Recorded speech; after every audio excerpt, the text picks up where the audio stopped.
محترم حضرات، بزرگوں اور دوستوں،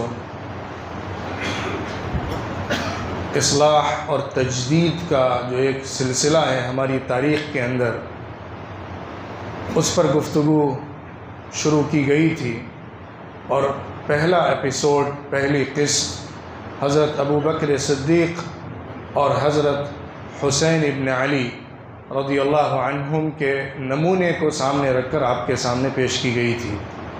آج کی یہ دوسری کڑی ہے جو ہماری تاریخ کا ایک سنہرا دور ہمارے سامنے لے کر آتی ہے۔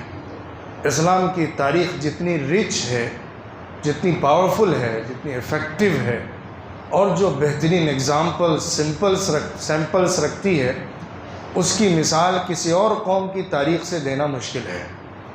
میں نے ایک بات کہی تھی، پھر سے اس کو دہراتا ہوں، ہماری تاریخ کے یہ نمونے جو میں آپ کے سامنے رکھوں گا اور رکھ رہا ہوں اور آگے اس کا سلسلہ چلے گا، اس کے ذریعے ہمارے اندر اسلام کے اوپر اعتماد اور اسلام کی عظیم الشان خدمات جو تاریخ میں رہی ہیں، اس کی ایک جھلک آ جاتی ہے۔ ہم یہ احساس اپنے اندر پیدا کر پاتے ہیں کہ اسلام زندہ تھا، زندہ ہے اور زندہ رہے گا۔ یہ یقین ہی ہمارا ایمان ہے اور یہ یقین ہماری عظیم الشان تاریخ کے ان نمونوں کے ذریعے سے آتا ہے، جنہوں نے تاریخ کے الگ الگ دور میں چیلنجز کا سامنا کر کے اسلام کو پروو کیا ہے، اسلام کو ریلیونٹ ثابت کیا ہے اور اسلام کی عظمت کا سکہ اپنے دور میں جمایا ہے۔ آج کی گفتگو جس شخصیت کے اوپر ہے، جس نمونے کو سامنے رکھتے ہوئے آپ کے سامنے گفتگو آ رہی ہے، وہ ہماری تاریخ کا ایسا عظیم الشان نمونہ ہے اور ایسا غیر معمولی کردار ہے جو شاید تاریخ کے دوسرے دور میں ڈھونڈنا مشکل ہو جاتا ہے۔ پہلی صدی کے اخیر کا یہ دور ہے۔ اس دور کے بارے میں گفتگو کروں گا، لیکن اس سے پہلے آپ یہ جان لیجئے کہ جس شخصیت کے اوپر گفتگو ہو رہی ہے وہ اموی جو دور حکومت ہے، اس کے اخیر کے دور میں جو بہت عروج کا دور رہا ہے، اموی دور، اس کے اخیر میں جو عظیم الشان شخصیت آئی ہے، حضرت عمر ابن عبد العزیز رحمۃ اللہ علیہ کی۔ یہ شخصیت اتنی عظیم ہے کہ محدثین نے، مورخین نے، علماء نے، اسکالرز نے اس بات کو کہا ہے اور بالکل سچ کہا ہے، بجا کہا ہے کہ خلافت راشدہ کے بعد نئی خلافت راشدہ کو برپا کرنے والی اگر کوئی شخصیت ہے اسلام کی تاریخ میں تو وہ حضرت عمر ابن عبد العزیز رحمۃ اللہ علیہ کی ہے۔ 4 خلفائے راشدین اور ان کے بعد حضرت حسن کو بھی جوڑ لیا جائے تو 5 ابتدائی دور میں گزرے تھے۔ حضرت ابوبکر، عمر، عثمان و علی، ان 4 کے بعد دوبارہ سے خلافت کے نظام کے مطابق ریاست کو لانے والی جو شخصیت ہے وہ حضرت عمر ابن عبد العزیز رحمۃ اللہ علیہ کی ہے۔ حضرت عمر ابن عبد العزیز سن 61 ہجری میں پیدا ہوئے تھے، جب حضرت حسین رضی اللہ عنہ کی شہادت کا عظیم الشان سانحہ اور غیر معمولی واقعہ پیش آیا تھا اور بہت اثر انداز ہوا تھا پوری مملکت کے اوپر اور مسلمانوں کے اوپر۔ اس کے بعد ہی حضرت عمر ابن عبد العزیز کی ولادت ہوئی ہے۔ انہوں نے اموی وہ دور دیکھا ہے جو عروج کا دور تھا، پیک کا دور تھا، جو اموی ڈائنیسٹی ہے، اس کے اندر جو خلفائے راشدین کا طاقتور زور تھا، اس کو انہوں نے اپنی زندگی میں دیکھا اور اپنی آنکھوں سے دیکھا ہے۔ میں آگے گفتگو کروں گا کہ کن حالات کے اندر انہوں نے خلافت کو سنبھالا تھا اور کیا چینجز انہوں نے اسلامی ریاست کے اندر پیدا کیے تھے۔ اس سے پہلے تھوڑا سا ان کی زندگی کو آپ سمجھیے۔ حضرت عمر ابن عبد العزیز رحمۃ اللہ علیہ عبد العزیز کے بیٹے ہیں۔ عبد العزیز بھی اموی خاندان کے ہیں اور سرداروں میں سے ہیں۔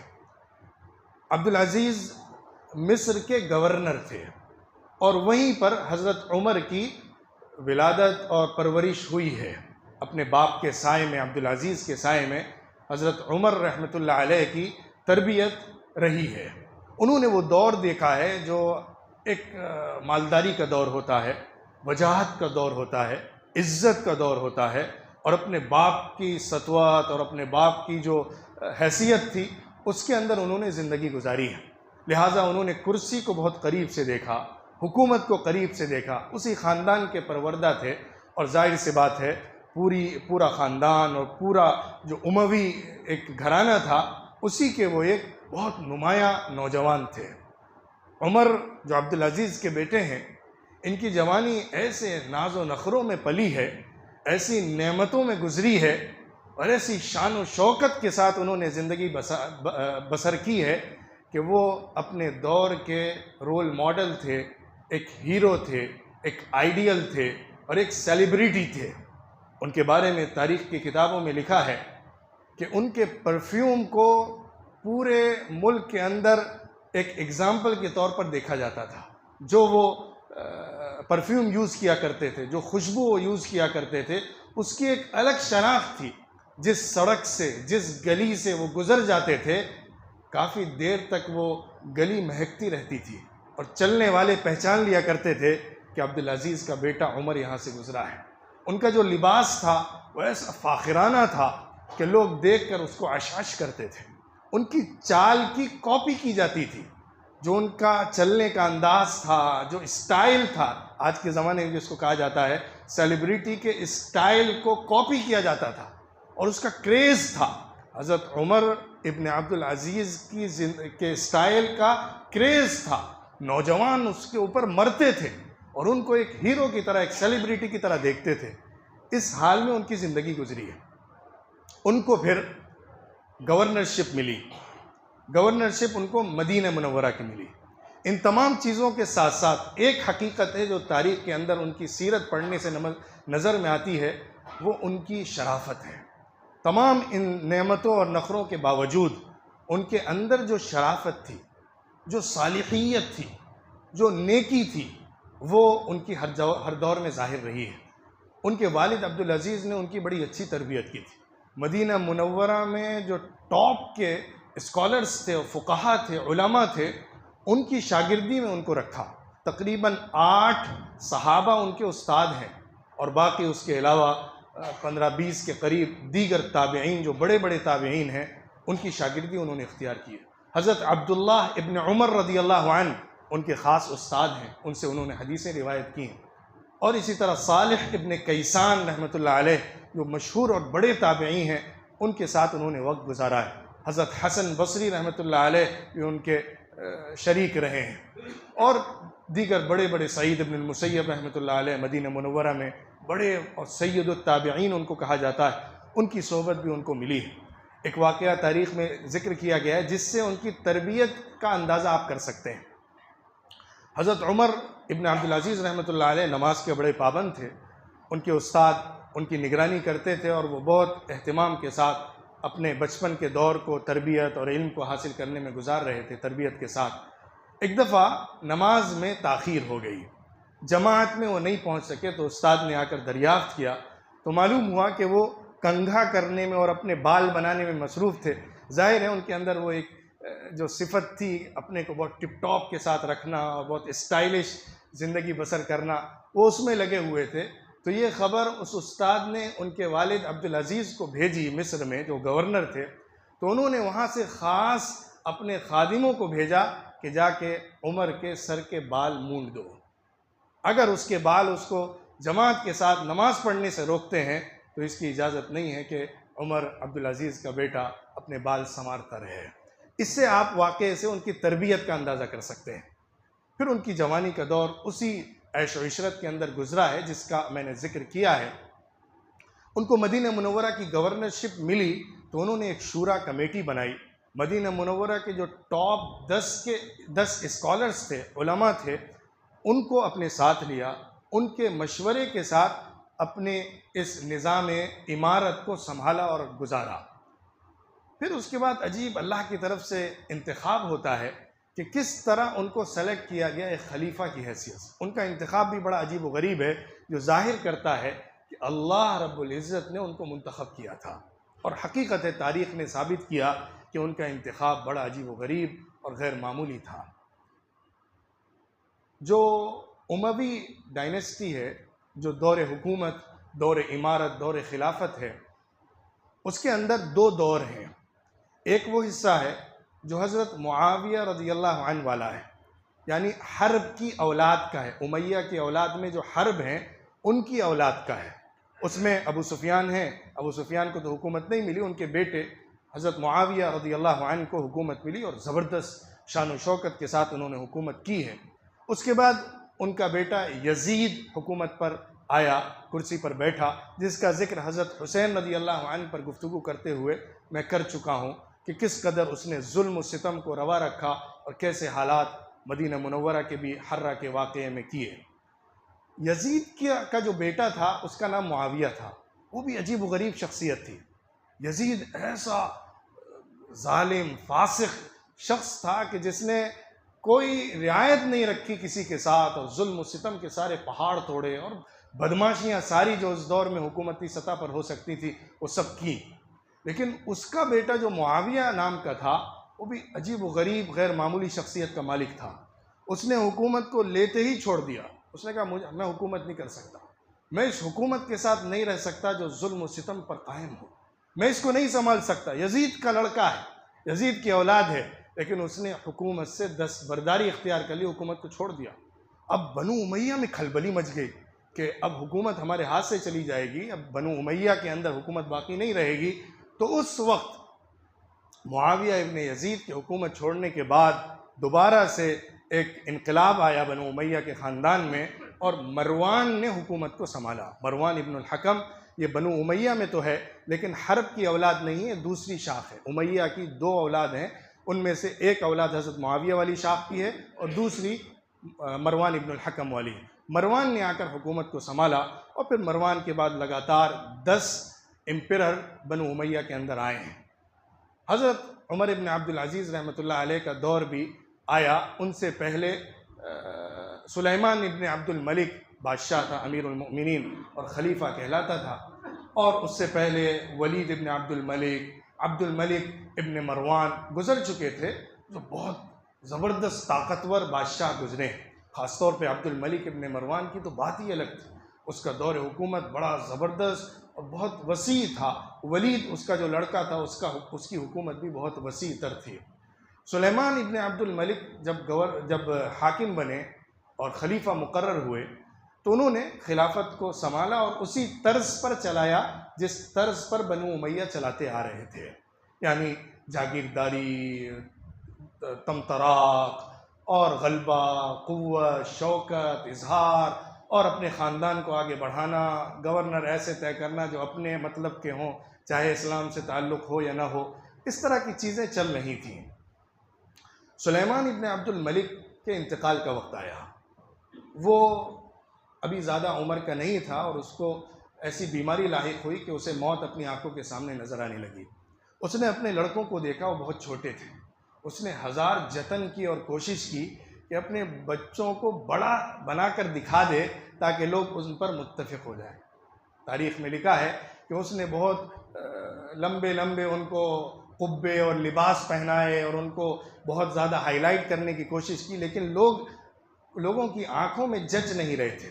وہ لڑکے بہت چھوٹے معلوم ہوتے تھے، لوگ ان پر متفق نہیں ہو رہے تھے۔ تو اس وقت حضرت رجا ابن حیوہ رحمۃ اللہ علیہ، جو ایک بڑے جلیل القدر تابعی ہیں، انہوں نے آگے بڑھ کر سلیمان ابن عبد الملک کو ایک مشورہ دیا۔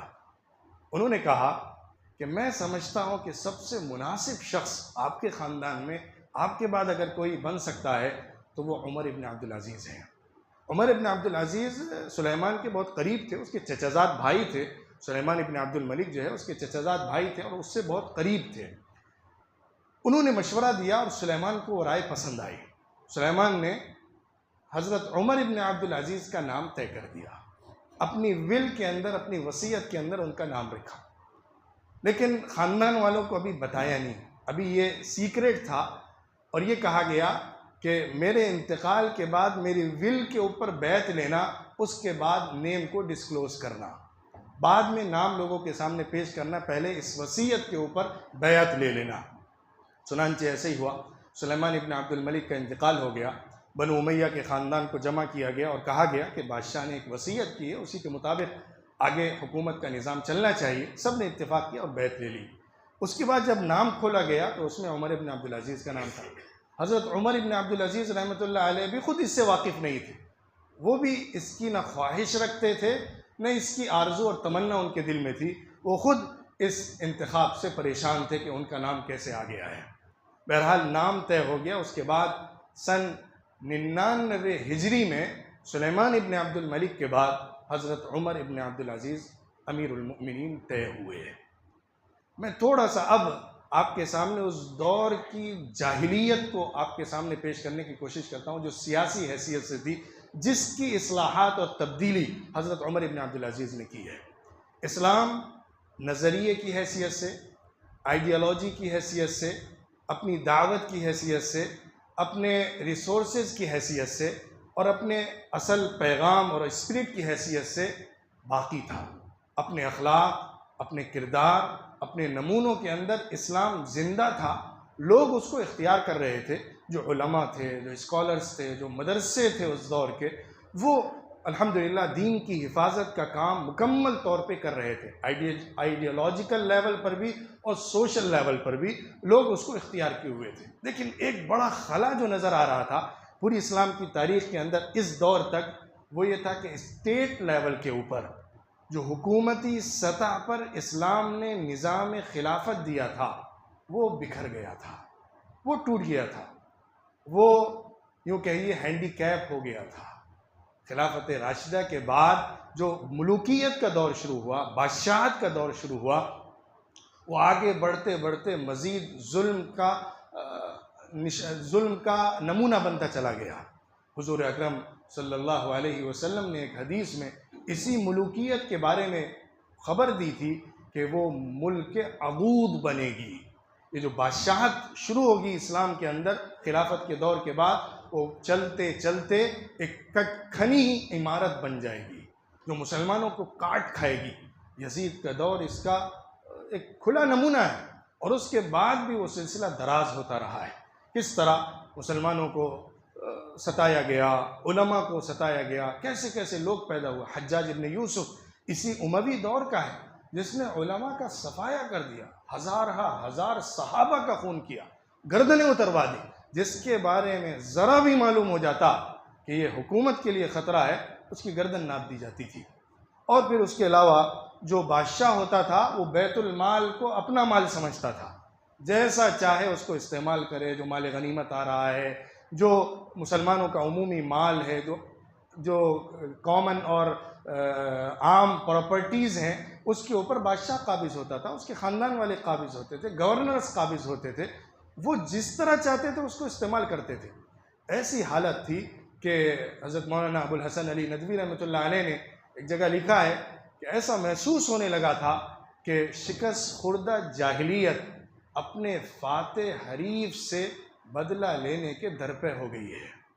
ایسا لگ رہا تھا کہ جو جاہلیت کو اسلام نے شکست دی تھی، اس جاہلیت کا بدلہ لینے کے لیے دوبارہ سے اٹھ کے وہ لوگ آ رہے تھے جو اسلام پر غلبہ حاصل کرنا چاہتے تھے۔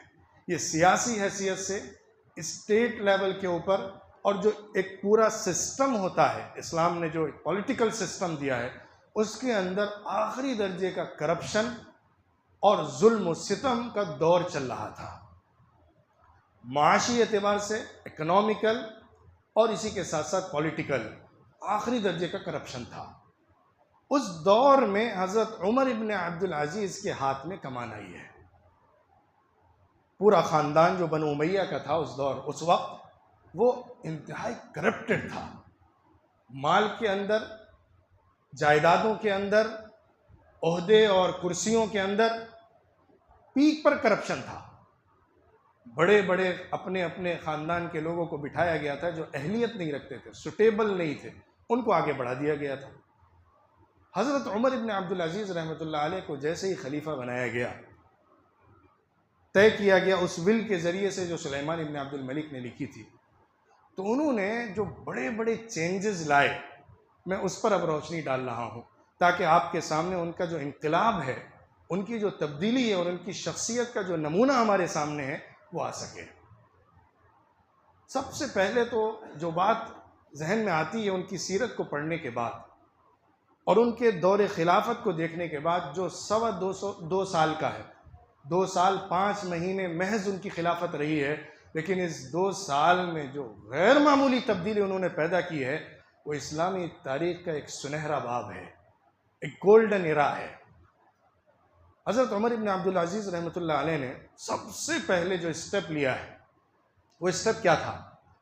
انہوں نے اس خلافت کے نظام کو جس اصول پر قائم کیا گیا تھا اسی اصول پر واپس لوٹانے کی کوشش کی۔ کیسے؟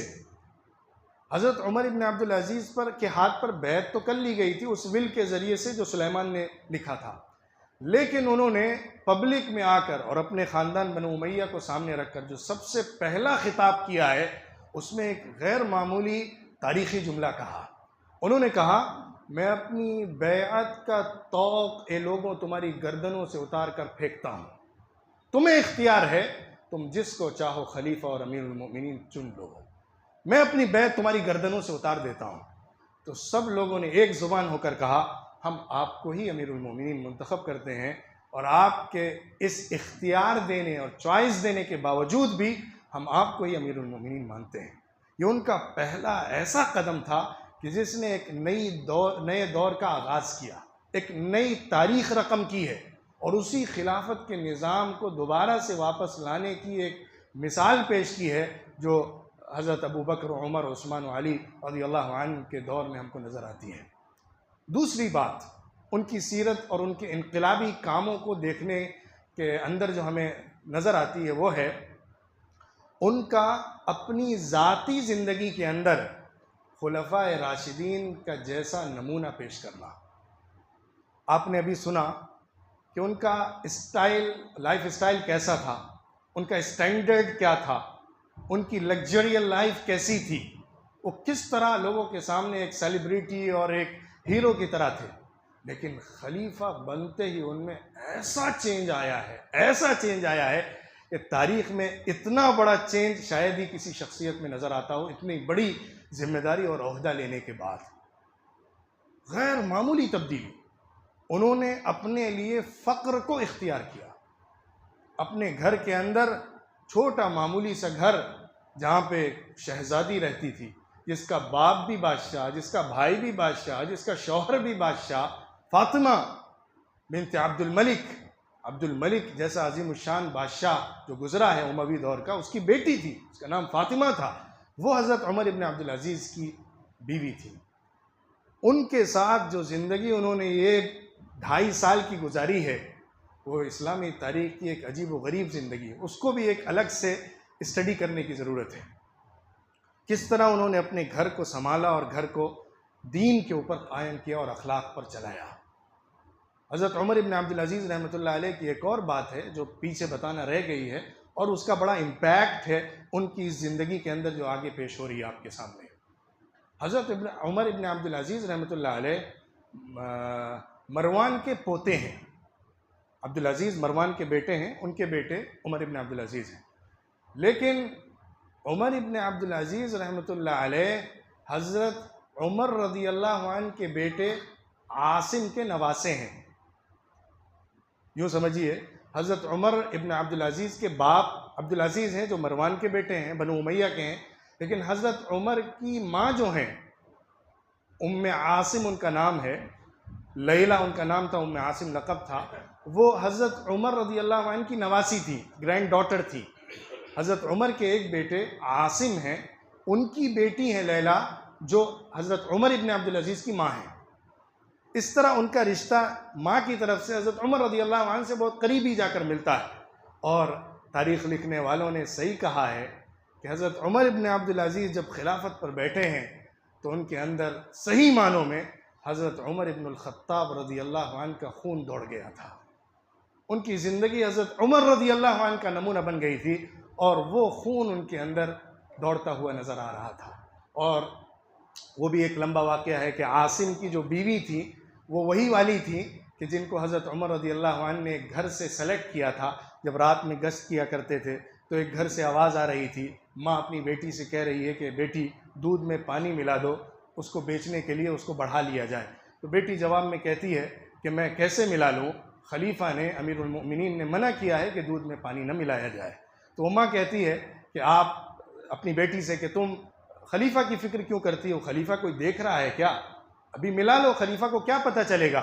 تو اس بیٹی نے جواب دیا تھا کہ امیر المؤمنین عمر ابن الخطاب تو نہیں دیکھ رہے، لیکن ہم سب کا رب اللہ تو دیکھ رہا ہے، وہ تو سوال کرے گا۔ تو حضرت عمر رضی اللہ عنہ کو یہ جواب ایسا پسند آیا تھا، اور اس لڑکی کا تقوی، اس کا ڈر، اللہ کا خیال ایسا بھایا تھا کہ انہوں نے اپنے اسی بیٹے عاصم کی شادی اس عورت سے کرائی تھی۔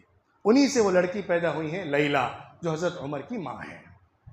تو اس طرح ان کا یہ بیک گراؤنڈ بھی ان کے اوپر اثر ڈال رہا تھا، جو خاندان کا ایک اثر ہوتا ہے۔ ظاہر سی بات ہے، ہر خاندان کے اندر کچھ ویلیوز ہوتی ہیں، ان ویلیوز کا امپیکٹ انسان کے اوپر پڑتا ہے۔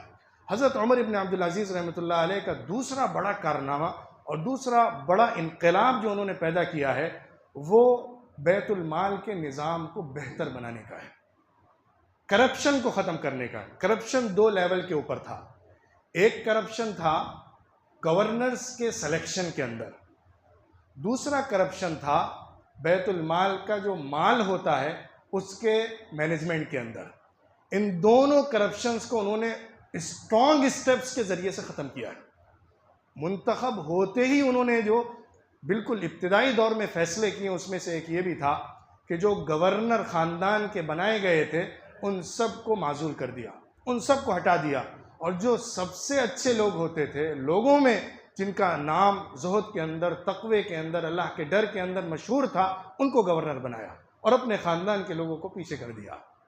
دوسرا کام انہوں نے یہ کیا کہ بیت المال کے اندر جس طرح کا کرپشن تھا کہ بادشاہ اس کو اپنا مال سمجھتا تھا، اس کو روک دیا۔ یہاں تک انہوں نے کیا ہے کہ جس کا تصور کرنا مشکل ہے کہ انہوں نے اپنی بیوی کے زیورات لے کر بیت المال میں جمع کرا دیے تھے۔ انہوں نے اپنی بیوی فاطمہ سے کہا، اے فاطمہ، جو تمہارے پاس سونا ہے، یہ زیورات ہیں، کہاں سے آیا ہے؟ کہا میرے باپ نے گفٹ کیا ہے، عبد الملک نے دیا ہے۔ کہا عبد الملک کو کہاں سے ملا ہے؟ عبد الملک تو خود اپنے ہاتھ سے کمانے والا تو تھا نہیں کہ اس کے پاس اتنا زیور، اتنا مال اور اتنا سونا آ سکے کہ وہ تمہیں ہدیے میں دے اور جہیز میں دے۔ یہ سارا کا سارا مال بیت المال کا ہے، اگر تمہیں میرے ساتھ رہنا ہے تو اس کو چھوڑنا پڑے گا، ورنہ مجھ سے علیحدہ ہو جاؤ۔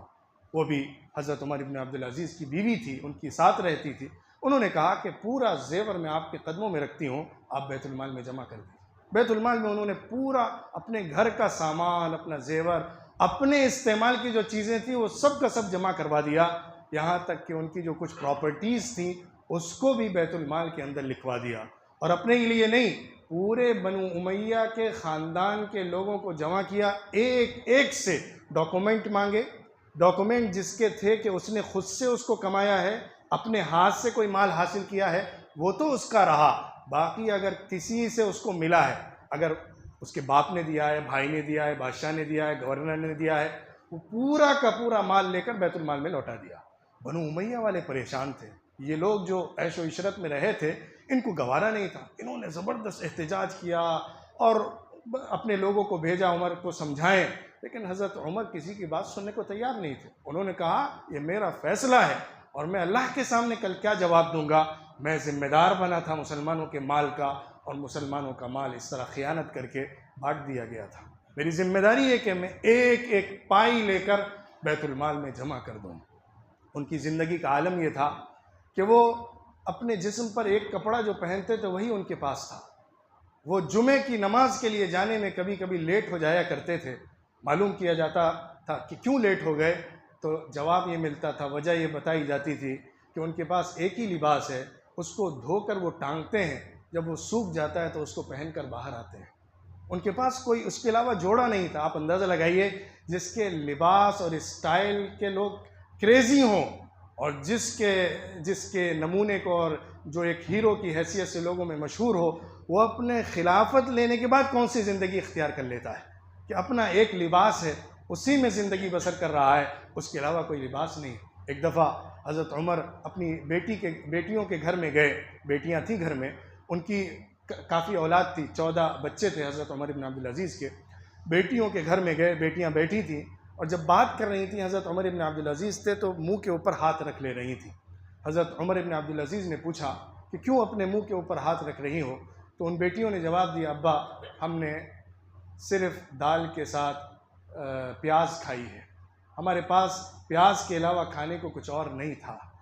تو وہ بھی بیٹیوں کی آنکھوں میں آنسو آ گئے، اور حضرت عمر ابن عبدالعزیز کی آنکھوں میں بھی آنسو آ گئے کہ ہم اتنے بڑے ہو کر بھی اپنی بیٹیوں کو کچھ نہیں دے پا رہے ہیں۔ تو انہوں نے اپنی بیٹیوں سے ایک بات فرمائی، وہ سمجھنے کی اور دل میں بٹھانے کی، کیسے اپنے بچوں کو، اپنی اولاد کو حرام مال سے بچانے کی فکر اپنے اندر پیدا کی جاتی ہے۔ حضرت عمر ابن عبدالعزیز رحمۃ اللہ علیہ نے کہا، اے میری بچیوں، کیا تمہیں یہ پسند ہے کہ تمہیں دنیا کی مال و دولت مل جائے، عیش و عشرت مل جائے، کھانے پینے مل جائیں، لیکن تمہارا باپ جہنم میں جلے؟ تو ان سب بیٹیوں نے کہا کہ نہیں، ہمیں یہ گوارا نہیں ہے۔ تو فرمایا اسی طرح برداشت کر کے زندگی گزارو۔ گھر میں روزانہ وہ بیت المال سے جو حصہ لیتے تھے وہ انتہائی معمولی ہوتا تھا، 1-2 درہم وہ روزانہ کے کھانے کے لیے استعمال کرتے تھے۔ اس سے زیادہ ان کے احتیاط کا عالم یہاں تک تھا کہ اگر ان کا چراغ جل رہا ہوتا تھا اور سرکاری کام وہ کر رہے ہوتے تھے بیٹھ کر حکومت کا، اگر ان کا خادم آ کر گھریلو کچھ بات کرنے لگتا تھا یا ان کے گھر والے آ کر کچھ گفتگو کرنے لگتے تھے تو وہ حکومت کا چراغ بجھا دیا کرتے تھے اور کہتے تھے میرا چراغ لے کر آؤ، اس کو جلا کر میں بات کروں گا۔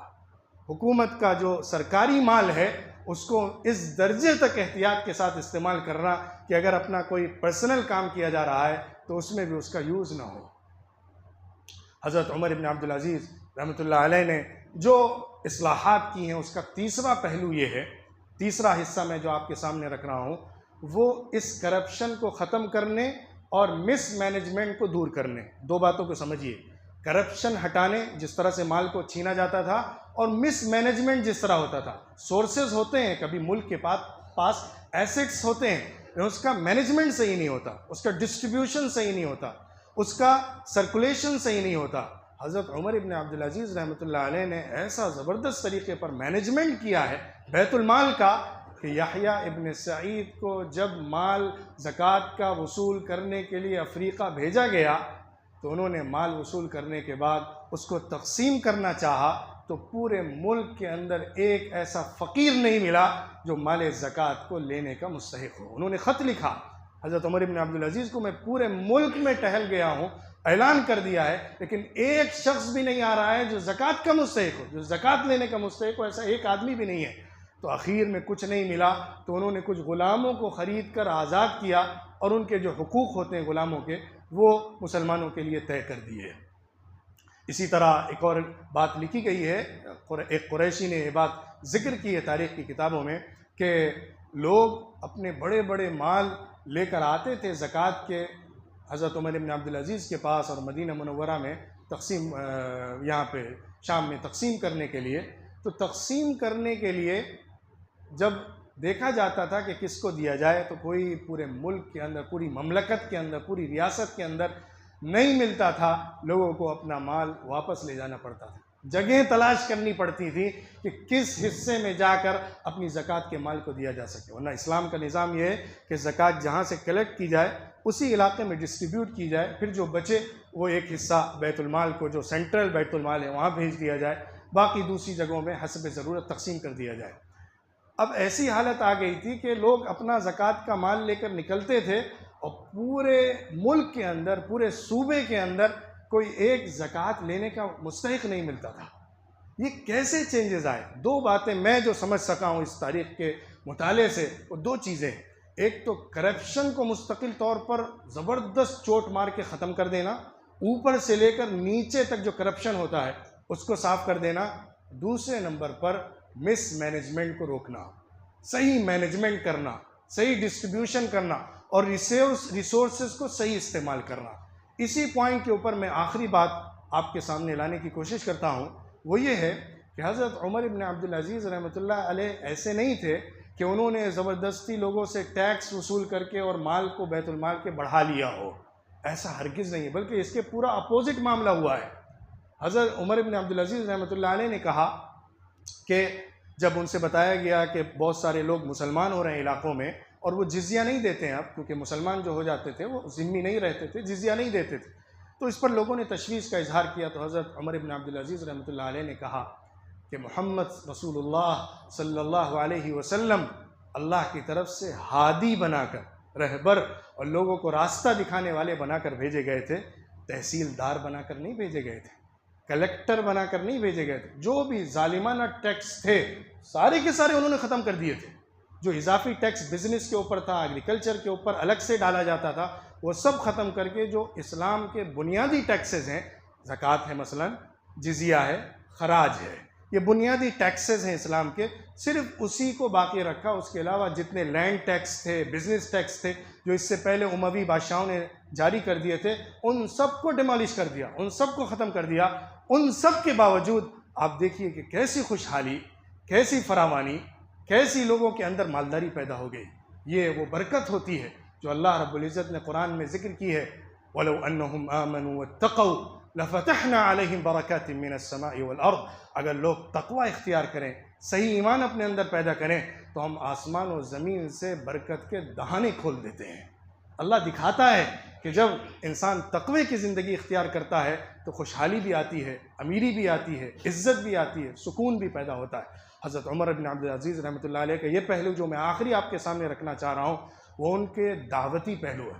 انہوں نے اسلام کو ایک اسپرٹ کے ساتھ لوگوں کے سامنے پیش کیا ہے، دعوت پیش کی، اسلام کے اخلاق کو پیش کیا ہے۔ انہوں نے دعوت اور دین کی حفاظت کے لیے جو تعلیم تھی، حدیثوں کی اور حفاظت کے سلسلے میں جو انہوں نے خدمات کی ہیں، وہ بھی ایک لمبا چیپٹر ہے، وقت نہیں ہے کہ اس پر گفتگو کی جائے۔ انہوں نے اپنے گورنرز کو طے کیا تھا، حکم اور آرڈر دیا تھا کہ وہ لوگ اپنے اپنے علاقے میں جو حدیث بیان کرنے والے ہیں ان کی صحیح حدیثیں لے کر اس کو جمع کریں، کتابیں لکھیں۔ کہ خود بھی عمر بن عبدالعزیز پڑھے لکھے آدمی تھے، حضرت امام مالک رحمۃ اللہ علیہ کے درس میں وہ بیٹھے تھے، لہٰذا انہوں نے حدیث کی حفاظت کا کام کیا۔ خاص طور پر ابو بکر ابن حزم کو لکھا اور ان کو ذمہ داری دی کہ وہ حدیثوں کو جمع کریں، اور بھی لوگوں کو ذمہ داریاں دی ہیں۔ اور اپنے جو انہوں نے لیٹرز لکھے ہیں گورنرز کو، وہ پڑھنے سے تعلق رکھتے ہیں، ان کا انالیسس کرنا چاہیے، ان کے جو لیٹرز ہیں اس کو پڑھنا چاہیے۔ اس کا ترجمہ آپ کو دوسری زبانوں میں بھی مل جائے گا۔ عربی میں جو انہوں نے لیٹرز لکھے، اس کا جو سب سے نمایاں پہلو آپ کے سامنے آئے گا وہ اسی دعوتی اسپرٹ کا ہے۔ حضرت عمر ابن عبدالعزیز اپنے سارے گورنرز کو جہاں ایک طرف ایمان اور تقوی کی نصیحت کرتے تھے، وہیں اسلام کو دوسروں کے سامنے پیش کرنے، اسلام کو پھیلانے اور اسلام کو صحیح طریقے پر پیش کرنے کی بھی دعوت اور حکم دیتے تھے۔ تیسری طرف وہ خیانت سے بچنے، اللہ کا ڈر پیدا کرنے، مال کو صحیح استعمال کرنے، صحیح بیت المال کے نظام کو رائج کرنے کا حکم بھی دیا کرتے تھے۔ یہ وہ پہلو ہیں کہ اگر آپ ان کا مطالعہ کریں گے، اس پر غور کریں گے، تو آپ کو نظر آئے گا کہ کس طرح اس کرپٹو سسٹم کو صحیح اسلامی اسپرٹ کے ساتھ جب ایک شخص لے کر کھڑا ہوا ہے تو دنیا نے پھر وہ بہاریں دیکھی ہیں جو اسلام ابتدائی دور میں محمد صلی اللہ علیہ وسلم کے ذریعے سے دنیا کو دے سکا تھا۔ آج بھی اسلام اگر اسی اسپرٹ کے ساتھ دوبارہ لایا جائے گا تو آج بھی دنیا انہی برکات کو آسمان و زمین سے بہتا ہوا دیکھے گی جو تاریخ کے الگ الگ دور میں دیکھے گئے ہیں۔ اللہ رب العزت ہمیں حضرت عمر بن عبدالعزیز رحمۃ اللہ علیہ کے نمونے کو اپنے سامنے رکھنے والا، اپنی زندگی میں بھی تقوی اور خشیت پیدا کرنے والا، اور اپنے ماتحت اور جو ذمہ داری ہمیں دی گئی ہے اس کے اندر بھی انہی اصولوں کے ساتھ چلنے والا بنائے۔ وآخر دعوانا ان الحمد للہ رب العالمین۔